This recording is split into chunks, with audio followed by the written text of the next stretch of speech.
Today, we're looking at a blue ink by Atramentis, Sigmund Freud's Sapphire Blue. Hi, I'm Adam, and I'm an ink guy. I get inks, test them, and share the results with you. Now, down below in the description, there's timestamps of all the parts of the video, and if you are in a hurry, you can skip around, but if you got the time, I'd appreciate you if you check out the entire video. You can also follow me over on Instagram, and if you're new here and like ink reviews, I would invite you to subscribe. In order to make sure I have a range of experience with this ink, I do the writing samples. I then put the ink into this cross Bailey with a medium nib to write for a day and to take my notes for this video. In order to standardize, I always use Clairfontaine, Tomoe River, and Rhodia paper in this first writing sample. There will be more writing samples on different papers later in the video. Now, let's look at the writing sample. I picked this ink up in sample form, so it came in a vial like this. And to keep my writing samples consistent, I use a Jinhao 159 with a Goulet 1.1 stub, a Jinhao X450 with a Goulet medium, and a Jinhao X750 with a Goulet extra fine. Let's take a look at the Clairfontaine. No bleeding, no ghosting. The 1.1 has no feather spread, halo sheen, and no shade. Now the extra fine is quite a bit lighter than the stub, with no feather spread, halo sheen, a light peppering of shading in there, and just a few darker letters. 11 seconds to dry. Medium is darker than the extra fine, same tone as the stub, with no feather spread, halo sheen, no shade, 17 seconds to dry. Now the scrubby for both, don't really show color variation in person. There is a slightest, there's like a one tone of change. We really don't get a lot. We do get some of that light peppering in the extra fine. Tomoe River.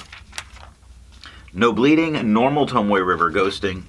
The 1.1 has no feather spread, halo sheen, and no shade. The extra fine is lighter than the stub with no feather spread, halo sheen, no shade, 15 seconds to dry. Medium is darker than the extra fine, not quite as dark as the stub, with no feather spread, halo sheen, no shade, and 24 seconds to dry. Scrubby for both show no color variation, and we didn't get any in the writing. And Rhodia. No bleeding, no ghosting. The 1.1 has no feather spread, halo sheen, or shade. Extra fine is quite a bit lighter than the stub, with no feather spread, halo sheen, some light peppering of shading, again, just some darker spots on letters or darker letters in words. 12 seconds to dry. Medium is the same tone as the stub with no feather spread, halo sheen, no shade. 18 seconds to dry. Scrubby for both show no color variation, although we do get that light peppering in the extra fine. I agree with Vita that I've learned a lot by doing multiple chromatographies. The one on the left is done the way it's supposed to be done. I put a line of ink down and immediately put it into water for 10 to 15 seconds. And this is interesting in that you see the bottom is a very light blue, but at the top it is a very dark purple that are making this color up. Now the one on the right I let dry for 10 minutes before I dunk it into water. That blue on the bottom is trying to stay more down. It's starting to bond with the paper and move up much slower.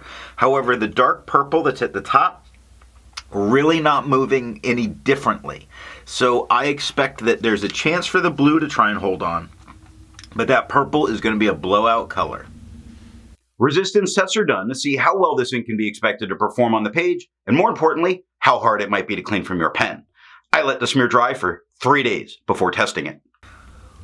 Looking at the highlighter, that lowercase h makes me say I wouldn't use this ink in a note-taking situation if I want to highlight, because I'm not losing important things. Water lifted all the purple off, lifted a lot of the blue, but not all of the blue. The blue that we were seeing in the second chromatography is still hanging around with the water. It's not really getting rid of it. Now, the pen flush is breaking it up a little bit more, and it's just a matter of the way I'm picking it up. But it is doing a little bit more to remove it than the water did. Now, water wasn't enough to get this out of my pen, but pen flush was. And it didn't take pen flush and a lot of effort. It took pen flush one time through the pen, and that was it. The 1/3 bleach solution completely removes it from the paper, leaves a very interesting discoloring of the ink where the paper towel touched it coming up, but there's no need to use 1/3 bleach to get this out of your pen. I test viscosity or flow with a tilt test that I'll link down below in a description or in a card. Now for the inks I've tested, I have found an average viscosity of 2.5, with the realm of normal being from 2.1 to 2.9.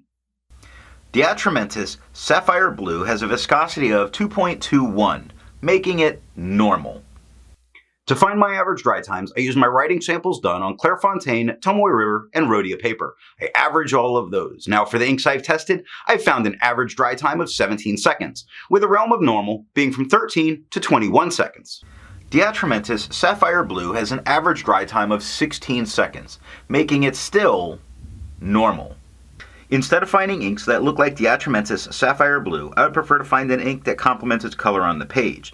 An ink that I can butcher the name of. A red ink, like Robert Oster's Astorquiza Rot. I know I butchered that first part. Go ahead and tell me how to pronounce it down in the comments below. The second writing sample is done on Life, Apica CD, and Franklin Christoph paper. Here we're looking at Life paper. Now Life paper has no bleeding, no ghosting. The 1.1 has no feather spread, halo sheen, and no shade. The extra fine is quite a bit lighter than the stub, with no feather spread, halo sheen, very few spots of shading, but there are some spots that are darker than the rest. Just means that it's possible here. 9 seconds to dry. Medium is the same tone as the stub, with no feather spread, halo sheen, no shade, and 11 seconds to dry. Scrubby for both shows no color variation, although in the extra fine there are different peppery spots that are darker. How about Apica CD notebooks? Well, no bleeding and no ghosting. The 1.1 has no feather spread, halo sheen, no shade. The extra fine is quite a bit lighter than the stub, with no feather spread, halo sheen, a nice peppering of darker letters. Could be a tone difference between this paper and the last. 6 seconds to dry. Medium is the same tone as the stub, with no feather spread, halo sheen, and no shade. 9 seconds to dry. Scrubby for both show no color variation. Again, the extra fine does give a light peppering of color. And Franklin Christoph, with no bleeding, no ghosting. A little bit more absorbent paper here. The 1.1 is no feather spread, halo sheen, no shade. The extra fine is quite a bit lighter than the stub, with no feather spread, halo sheen, no shade. 5 seconds to dry. Medium is the same tone as the stub, with no feather spread, halo sheen, no shade. 7 seconds to dry. Scrubby for both show us no color variation, and there was none in the writing, and that is all that I have for writing samples. So what do I think of the Atramentis Sigmund Freud's Sapphire Blue?